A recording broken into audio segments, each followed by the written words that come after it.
Saudara, yang dibutuhkan sekarang ini sekolah yang bukan hanya memenuhi pikiran siswa dengan ilmu pengetahuan, sains, dan nilai-nilai akademis.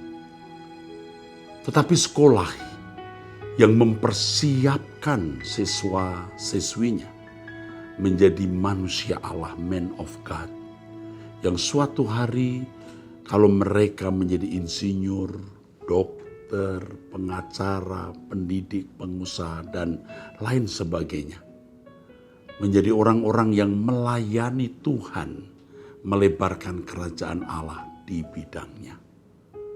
Dibutuhkan sekolah yang mempersiapkan siswa-siswinya menjadi manusia yang bisa dipercayai Tuhan untuk melanjutkan karya Kristus di dunia ini sebelum dunia ini berakhir. Ekumene Christian High School menjawab.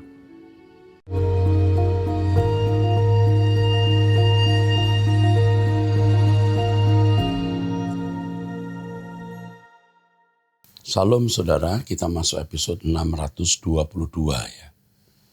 Dari wanita usia 43 tahun, single mother. Salam Om Eras, terima kasih saya ucapkan atas beberapa pergumulan saya yang Om Eras bacakan.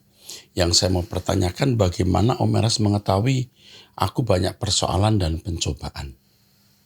Jujur terkadang saya berpikir tak seorang pun peduli dengan masalahku. Termasuk Tuhan sendiri tidak mendengar doaku. Tapi setelah mendengar pengajaran Om Eras, saya sudah tidak mempush Tuhan menjawab segala pergumulanku. Sekarang hanya berharap semua bisa dilewati, meski kadang hati dan perasaan lelah juga dengan kondisi yang ada.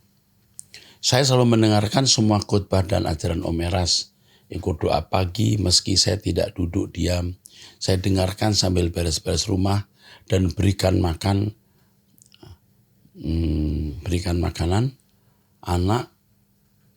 anakku yang ku rescue dari pasar. Setelah doa pagi saya bekerja jaga toko. Saya beberapa kali ikuti Bardim MAG. Tolong doakan saya Om Eras. Minta dikuatkan dan bisa membiayai anak saya sampai kuliah. Benar ajaran Om Eras. Dunia ini tidak baik. Tidak semakin baik. Dan hidup ini tragis. Bekerja siang malam mengejar sesuatu yang gak pasti. Lebih baik mengejar langit baru dan bumi baru. Biar Tuhan berkenan di hidup kita sampai akhirnya bisa bertemu muka dengan muka Bapa di surga. Terima kasih Om Eras. Kalau saya dengarkan khotbah Om Eras selalu menguatkan saya kembali. Saya membaca ini saya terharu ya. Terharu saya. Saya mau kasih tahu kepadamu ya, kamu itu sebenarnya kecewa terhadap keadaanmu hari ini. Apa yang kamu alami hari ini jauh dari mimpi yang pernah kau miliki pada masa mudamu. Tapi saya ingatkan, kalau seandainya keadaanmu hari ini baik-baik, seperti mimpi harapan masa mudamu, kamu bisa masuk neraka. Dengan kondisi ini kamu mencari Tuhan. Tetaplah jalan, jangan pikirkan hari esok nanti bagaimana. Ya. Jadi kamu percaya Tuhan akan buka jalan. Seperti yang kamu katakan, bisa dilewati cukup. Dan jangan lupa kalau kamu sudah ke GSKI Rehoboth Kelapa Gading, kamu menjadi anggota keluarga kami. Kau punya orang tua. Kamilah orang tuamu dan kamu akan terus kami dampingi. Terus, kalau kamu ada masalah datang kepada pengerja, pasti mereka bantu kamu. Kalau sampai mereka tidak bantu kamu, saya marah. Ya, ayo maju terus bersama. Kita bisa lewati bersama ya. Tuhan sayang kamu. Benar sayang kamu. Oke, dari wanita usia 35 tahun, pelayan dan pendoa. Salam Pak Eras, saya mau tanya Pak, saya seorang pelayan, diaken dan pendoa. Jadi saya harus bersikap ramah kepada semua orang. Memang saya dari sejak muda sudah terbiasa menghormati dan menghargai orang lain, ditambah juga sudah melayani, jadi kesadaran itu semakin tinggi. Akan tetapi suami saya suka cemburu dan marah kalau ada pria yang terlalu dekat dengan saya. Saya hanya bersikap ramah, hanya saja ada pria-pria yang kesannya juga terlalu ramah dekat dengan saya, tapi sebenarnya mereka juga bersikap begitu ke semua wanita, tua maupun muda. Jadi saya selalu berkata agar berpikiran positif, tapi suami saya selalu cemburu dan membuat kami selalu bertengkar. Yang saya sangat sedih itu terjadi dalam pelayanan, semisal berjabat tangan dan lain-lain. Saya sangat terbebani Pak Eras, beberapa kali saya ingin lepas saja pelayanan saya, tapi saya takut. Sebentar, kamu memiliki wajah yang mempersona. Dan suamimu cemburu bukan tanpa alasan. Karena banyak pria-pria atau ada pria-pria di sekitar kamu yang sebenarnya membahayakan kamu. Saking kamu tulus, kamu tidak menangkap bahaya itu. Jadi kalau suamimu cemburu, sebenarnya kamu tidak melihat ini hal yang negatif. Itu menjadi alarm, tanda peringatan, tanda bahaya. Oke? Kamu tidak perlu merasa terganggu dengan kecemburuan suami, tapi bersyukur punya suami yang cemburu. Ya, kalau suami sampai tidak cemburu, malah ada hal yang tidak beres dalam hidupnya. Bagus kamu, di sini kamu tulis, saya baca terus ya, karena saya belum baca sebelumnya. Oh ya, saya sudah berusaha menghindari orang-orang yang membuat dia cemburu, tetapi ada momen-momen yang tidak bisa saya hindari, karena saya melayani. Oh ya, kamu harus hindari, dan kalau ada momen-momen itu, kamu tidak bisa menghindari, tapi jangan memberi kesan kamu ramah dan memberi pintu. Ingat ucapan saya, ada pria-pria yang membahayakan kamu, tapi kamu tidak sadar. Setan akan menjatuhkan pendoa-pendoa seperti kamu. Percaya ucapan saya ini ya, kamu harus hati-hati. Jadi saya seharusnya harus bagaimana Pak Eras, saya saat ini sudah berencana keluar dalam pelayanan ini karena saya merasa pelayanan dan ibadahnya seperti kepura-puraan karena suami saya tidak berubah padahal dia sendiri rajin beribadah dan juga seorang pelayan. Kamu sebenarnya mau unjuk perasaan dan demo terhadap suami dengan cara berhenti pelayanan. Kamu jahat kalau kamu lakukan ini. Kamu tidak menghormati Tuhan. Kamu tetap dalam pelayanan, tetapi kamu menjaga jarak. Mungkin juga tanpa kamu sadar, kamu itu melepaskan pesona-pesona yang itu membahayakan bagi dirimu. Coba kamu koreksi dirimu. Ya. Kamu juga ingin dihargai. Kamu juga ingin dihormati. Kamu juga ingin punya pesona. Itu masalahnya. Dan itu bahaya. Saya tidak menyalahkan suamimu. Suamimu bisa menjadi tanda bahaya yang baik untuk kamu. Percaya yang saya katakan, nak. Ya, kamu usia masih 35 tahun dan kamu cantik. Kamu punya pesona. Kamu punya daya pikat tinggi. Itu masalahnya. Ingat ucapan saya ini benar ya. Jadi jangan berhenti pelayanan, tetap melayani, tapi kamu jangan ingin punya pesona. Kamu ingin punya pesona juga. Kamu juga ingin dihargai. Kamu ingin menjadi sambuan. Itu kamu harus matikan total. Matikan total. Ingat, setan sering berusaha untuk menjatuhkan pendoa-pendoa seperti kamu. Kamu perhatikan, untung kamu tanya saya. Lalu kamu katakan ini. Saya merasa keluarga saya tidak layak karena mencurigai orang-orang yang tidak bersalah. Bisa mencurigai, tapi juga bisa itu peringatan. Yang pertama untuk kamu, harus lemah lembut, rendah hati, tidak cari pesona, tidak mau perlu pujian sama sekali. Ya. Kamu mesti jujur dengan dirimu, minta Roh Kudus beri penerangan. Ya, saya kira itu jawaban saya, dan saya mau beritahu kamu wanita cerdas, yang bisa dipakai Tuhan luar biasa. Iblis mau menjatuhkan kamu. Oke? Jangan jatuh, nak. Tuhan memberkati. Dari pria usia 48 tahun, jemaat Rehoboth MAG menikah 3 anak, 2 lulus kuliah, plus 1 SMP. Salom Pak Erastus, 2 anak sudah lulus kuliah, 1 masuk SMP, 3. Anak pertama baru PHK sebulan lalu, anak kedua masih bekerja. Saya sendiri adalah karyawan swasta dengan gaji yang cukup. Yang saya mau tanyakan, saya ada keinginan untuk membeli sebidang tanah, ada rumah tua. Tapi isi ragu-ragu karena ada statement yang dari Pak Erastus menyatakan bahwa kalau saat ini tidak perlu investasi tanah, rumah, karena uangnya bisa lebih baik dipakai untuk pekerjaan Tuhan. Karena waktu hidup di bumi singkat saja, kita akan menuju LP3. Oh ya, saat ini kami punya 2 rumah di Bekasi. Yang satu kami tinggal masih KPR hingga tahun 2026. Satu lagi kami beli tunai lunas. Saat ini keadaan keuangan kami biasa saja, tidak kekurangan, tapi lebihnya juga tidak banyak. Apa keinginan saya beli tanah, rumah bisa dianggap keterikatan dunia? Padahal pikiran saya adalah invest untuk masa tua. Saya selalu beranggapan bahwa tidak boleh, tidak bisa mengharapkan support dari anak-anak. Apalagi bila dilihat dari kondisi anak-anak pun sekarang hanya cukup untuk dirinya masing-masing.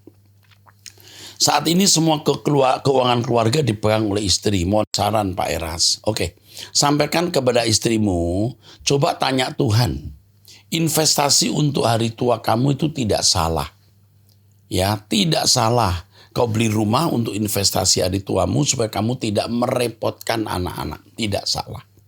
Saya sebagai pendeta, kalau saya gila uang, gila harta, saya akan berkata, iya kasih dulu ke gereja. Saya tidak mengatakan itu. Tidak salah investasi untuk hari tua, tetapi ditanyakan ke Tuhan. Saya khawatir istrimu merasa belum puas dengan apa yang kamu telah persembahkan untuk Tuhan. Jadi tetap kamu menyisihkan, bukan menyisakan uang untuk pekerjaan Tuhan. Ya. Jadi tanyakan dulu ke Tuhan. Ya. Suami istrimu belum tentu salah, tapi juga belum tentu benar. Jadi semua harus didoakan. Ya. Memang pekerjaan Tuhan membutuhkan biaya yang tidak terbatas, unlimited. Tapi bukan berarti semua uang mesti harus diserahkan ke gereja. Masing-masing kita memiliki pergumulan dan harus ditanyakan kepada Tuhan. Oke? Pasti kalau kamu ke Rehoboth, kamu tahu Rehoboth tidak mendesak-desak orang memberikan persepuluhan. Tetapi tetap juga mengingatkan, menyisihkan uang kita untuk pekerjaan Tuhan. Tuhan memberkati. Dari wanita usia 38 tahun, cerai, ya, ini asisten rumah tangga ya. ART ya. Salam pagi Pak, maaf mau minta pendapat. Gimana saya kerja di rumah orang Kristen sebagai asisten rumah tangga. Baru berdoa saja terkadang dimarahi sampai habis segala macam difitnah. Tapi kalau di gereja mereka sebagai penasihat rohani punya kasih. Jadi tidak sesuai. Saya konseling ke teman gereja tapi malah dibilang suka gosip. Jangan heran. Ada orang-orang Kristen yang kelihatan rohani, bahkan pendeta, bahkan aktivis di gereja, tapi tidak memiliki sikap Kristiani. Sikap Kristiani orang Kristen itu nyata, nampak, terbukti waktu di rumah. Waktu ngadepin pembantu, asisten, waktu ngadepin supir atau bawahan. Nah, kamu jangan terganggu oleh keadaan ini. Kalau belum ada pekerjaan di tempat lain, tetaplah kerja di situ. Satu kata kamu penting dengar, jangan banyak bicara. Jangan menunjukkan doa baca Alkitab di depan mereka. Jangan kamu menunjukkan kerohanianmu di depan mereka. Jangan menunjukkan kekristenanmu, tetapi perbuatanmu yang agung. Kerja keras, rajin, tidak banyak bicara, helpful. Tundukkan dengan kebaikan. Buktikan kamu anak Allah. Apalagi kamu telah mengikuti Truth ID. Waktu-waktu kosong kau bisa pakai untuk mendengarkan khotbah dan ikut berdoa. Kamu akan terpelihara di tangan Tuhan. Jangan tersandung oleh orang Kristen palsu. Ya, oke, Tuhan memberkati. Salam Pak Eras, mohon izin untuk curhat dan bertanya ya. Akhir bulan Maret saya didoakan doa pelepasan oleh hamba Tuhan dari gereja lain, sebut saja A. Beliau ini mendoakan saya beberapa kali, sampai suatu ketika saya bisa berdoa dan berbahasa roh. Pak Eras, saya sangat semangat dan gembira karena saya bisa bertumbuh dalam rohani. Jumat lalu 21 April, saya mengikuti doa syafaat di gereja saya mengalami manifestasi roh lagi. Pendoa di sana sebut saja B mendoakan saya. Setelah lega, ada beberapa hal yang membuat saya kecewa dan sakit hati. Pertama, beliau menyuruh saya berdoa bahwasanya saya telah lepas dari roh jahat. Tapi ketika saya mengucapkan kata tetelestai, beliau menyuruh saya untuk berbahasa Indonesia. Maaf Pak Eras, bukankah kita boleh berdoa dengan bahasa apapun? Tentu. Tapi kamu gak usah kecewa, dia tidak tahu bahasa Yunani. Tetelestai artinya sudah selesai. Selanjutnya beliau berdoa bahasa apapun yang bukan berasal dari Tuhan, buang ke tubir laut yang paling dalam. Seketika saya langsung terdiam. Dan sampai sekarang saya tidak mau berdoa. Berdoa di pagi hari untuk sekedar mengucap syukur juga saya tidak berkenan. Saya bertanya-tanya bahasa dari mana yang saya dapatkan. Setelah saya kehilangan itu, motivasi saya untuk berdoa menurun. Bahkan saat saya ke gereja, saya menolak masuk. Jadi sepanjang ibadah saya hanya duduk di pantry. Kamu itu sakit. Kamu marah sampai kebablasan begini. Kenapa kamu terganggu oleh ucapan satu orang yang belum tentu benar? Berdoa pakai bahasa apapun tidak masalah. Yang penting dialog. Doa itu bukan mantra, doa itu dialog. Yang penting sekarang kamu dialog dengan Tuhan. Kamu jangan terganggu oleh orang itu. Keselamatanmu tidak boleh terpengaruhi oleh orang lain. Ya, oke. Bagaimana A dan B bisa mendoakan saya dengan kontradiksi? Saya mengerti mereka mendoakan yang terbaik untuk saya. Tapi resultnya itu berlawanan arah, hasilnya berlawanan arah. Terima kasih Pak Era sudah berkenan membaca curhatan saya. Kamu dengan usia berapa ini tidak jelas ya. Mestinya kamu sudah bisa berdoa sendiri, tidak bergantung kepada orang lain. Dan jangan terpengaruh oleh si A atau si B. Kamu punya doa pribadi, temui Tuhan dan dengar suaranya langsung. Kamu akan mendapatkan penjelasan dari Roh Kudus. Ya, lakukan ini dan alami Tuhan itu nyata dalam hidup kita. Oke. Berikutnya, wanita usia 50 tahun menikah kembali. Salam Pak Eras, dulu kala remaja saya bergereja di Rehoboth. Menikah lalu bercerai, saya mencari konseling tapi tidak ketemu. Tidak seperti saat ini lebih mudah. Saya sudah menikah lagi untuk yang kedua kalinya. Kedua-duanya tidak di gereja. Saya sempat berpindah keyakinan ikut suami. Pernikahan kami semakin parah lalu saya bicarakan ke suami untuk kembali pada Tuhan Yesus dan dia mengizinkan. Saya dan anak dan anaknya yang ikut saya bawa 2 dan dia bawa 2 anak juga, dua suami yang baru. Masa pandemi suami terpuruk lalu memberi dirinya dibaptis dan terima Tuhan Yesus bersama tim doa. Saya bakar semua jimat-jimat. Tapi ada satu yang terlupakan, tempat sembayangnya. Ternyata dia bakar sendiri. Dan saya kaget. Sejak saat itu tingkah lakunya semakin aneh dan liar. Melihat saya seringkali dengan tatapan sinis. Katanya penuh kepahitan sama saya. Sering pulang pagi, mabuk dan selingkuh.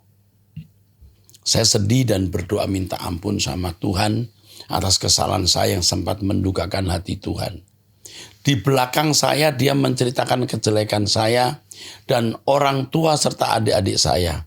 Saya memaafkan Pak, tapi anak saya tidak bisa karena sempat keluar dari mulut kata-kata seperti ini. Papi bisa menyekolahkan kami, memberi kami makan, tapi papi juga bisa membunuh kami. Tidak menafkahi saya selama 3 bulan, tidak ada pembantu, semua saya kerjakan sendiri, tak ada supir untuk dirinya sendiri, hutang di mana-mana, gaya hidup tidak pernah berubah. Akhirnya saya putuskan setelah rumah kami terjual, saya pisah dengan suami dan anak-anaknya. Dia harus kembalikan sertifikat tanah saya yang dipakainya selama 8 tahun. BPKB atas nama saya digadaikan. Saya sudah terpisah darinya hampir 4 bulan. Kita kontrak rumah. Anak saya menguruskan untuk urus surat cerai Pak. Semua biaya anak yang nanggung. Tapi saya tidak tega, sudah terlalu banyak beban yang ditanggung anak saya umur 22 tahun, kuliah di Cina, baru berangkat 2 bulan lalu atas biaya sendiri.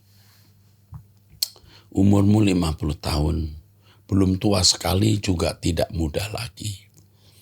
Oke, kamu sudah pisah dengan laki-laki itu baik. Tinggal dengan anakmu, kamu jangan merasa bersalah menjadi beban untuk anak. Anakmu berjuang akan menjadi orang yang istimewa, kuat, tangguh. Dengan kondisi ini melatih dia. Bisa baik-baik, jangan menikah lagi, ya. Lalu benahi hidupmu dengan Tuhan. Pulang bersama saya ke langit baru, bumi baru. It's okay. It's not big problem, ya. It's not problem at all. Ini bukan masalah sama sekali. Ayo kita berjuang. Kiranya anakmu yang ke Cina akan lulus dan akan pulang menjadi orang yang diberkati Tuhan. Ya, sudah lupakan suami-suami yang pernah hidup bersama kamu. Sekarang kamu memulai hidup baru bersama dengan kami di Truth ID, di Rehoboth, dan kami akan melayani kamu. Kita bersama ke LB3. Lupakan masa lalu, ya. Tuhan memberkati. Kamu sekarang malah merdeka, ya. Oke. Wanita usia 26 tahun. Salam Pak Pendeta Erastus, saya mengalami pergumulan menikah dengan pria usia 29 tahun. Seorang anak tunggal single parent dan serumah dengan ibunya yang mana mereka saling sangat bergantung dan mengasihi. Terutama dari ibu mertua yang selalu mengamati gerak-gerik anaknya dan hal yang saya treat pada anaknya. Saya merasa sangat asing di atas jalinan mereka yang mana ibu mertua hanya mencintai anak kandungnya. Saya tidak leluasa, butuh kasih sayang, merasa sendiri, bahkan takut untuk punya anak karena kondisi ini. Padahal saya orang yang suka dengan anak-anak dan merindukan seorang anak dari masa muda. Sesungguhnya dari hati saya memiliki belas kasihan, namun saya yang merasakan makan hati setiap hari. Saya berharap bergumul saya diberikan pengertian secara Kristiani. Suamimu usia 29 tahun, sebelum menikah apa kamu tidak melihat hal ini? Kamu apa tidak melihat hubungan istimewa ibu dan anak sampai begitu rupa dan engkau seperti tidak mendapatkan perhatian yang cukup? Tapi kamu sudah menikah. Kamu harus bertanggung jawab atas keputusan yang kau ambil. Yang kamu lakukan sekarang adalah coba kamu bertahan, berselancar di dalam kondisi rumah seperti itu.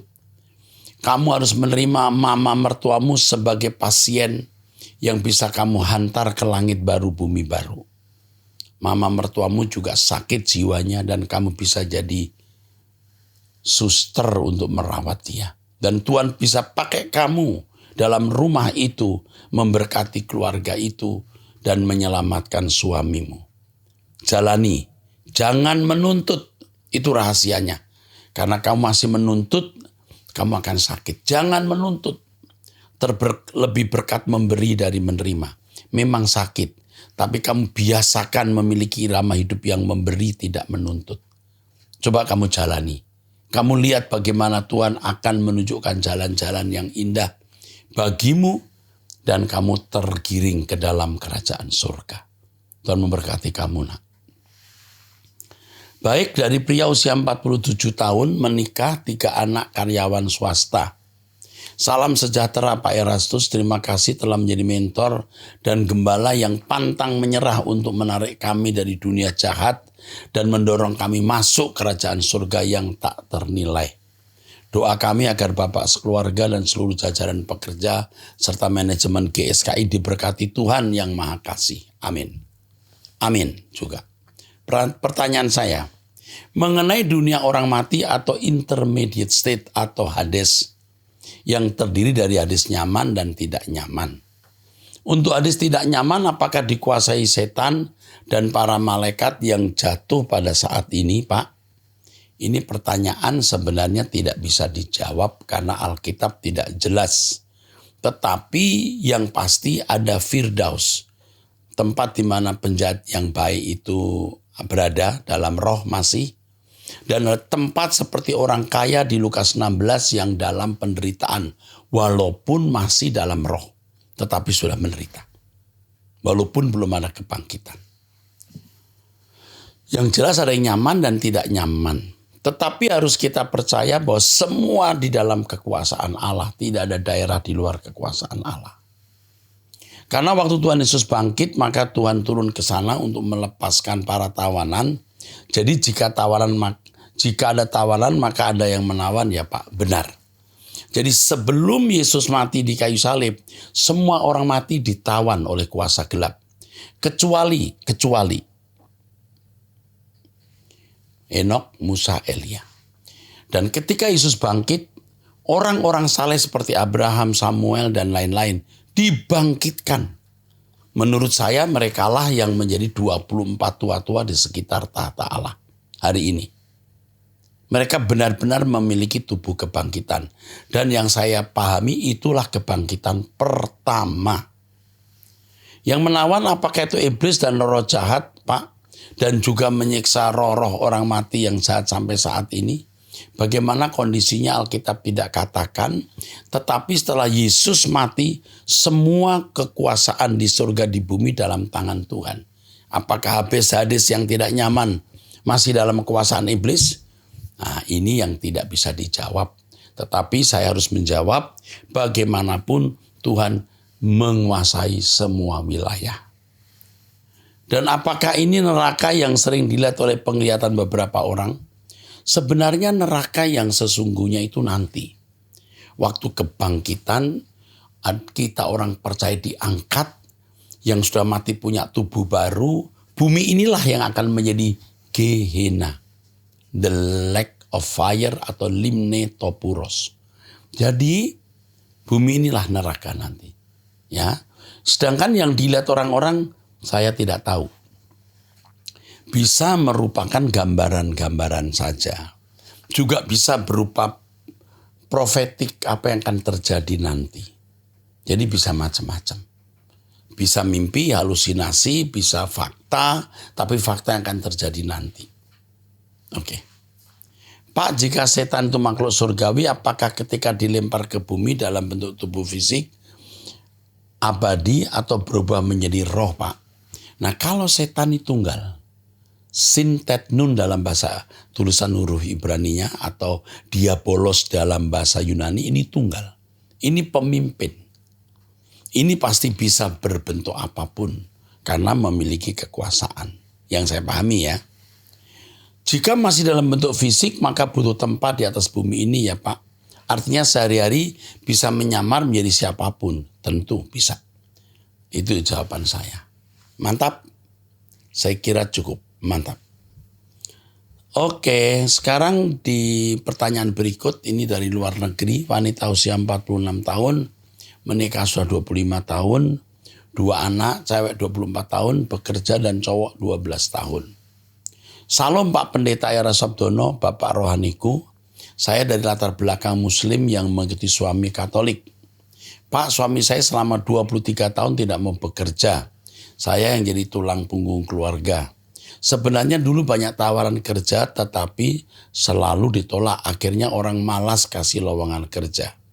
Setiap ada tawaran kerja, saya yang didorong-dorong untuk kerja. Sedangkan dia di rumah jam 9 pagi sudah karaokean. Saya sangat malu Pak sama tetangga dan keluarga. Karena semua laki-laki keluar bekerja. Dia asik karaoke, kadang tidur. Kalau saya tegur dia marah. Katanya saya cerewet kayak Herodes.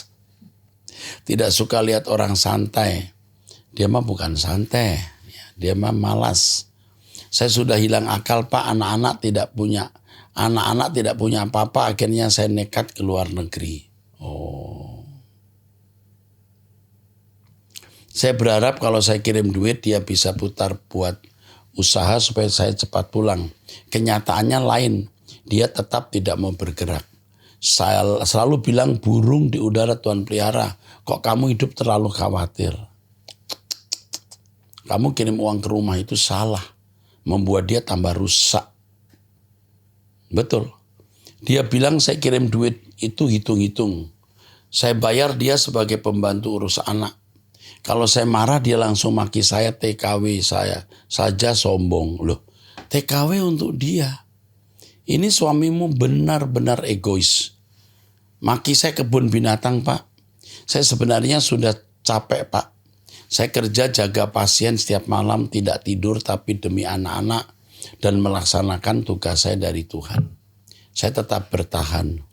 Saya berterima kasih kepada Pak Eras karena khotbah-khotbah Pak Eras yang menguatkan saya dalam melewati hari-hari saya mengikuti Truth ID sejak tahun 2018. Pertanyaan saya, bagaimana saya harus menghadapi laki-laki seperti ini?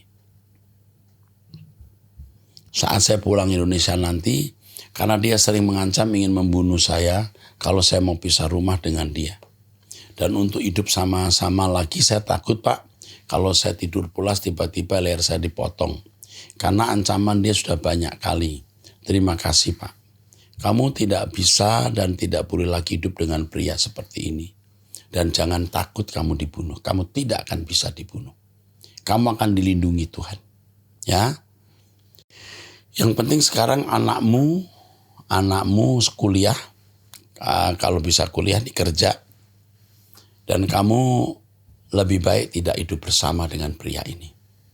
Tapi tidak perlu harus cerai. Tapi kamu tidak perlu hidup dengan pria yang telah merampas kehidupanmu.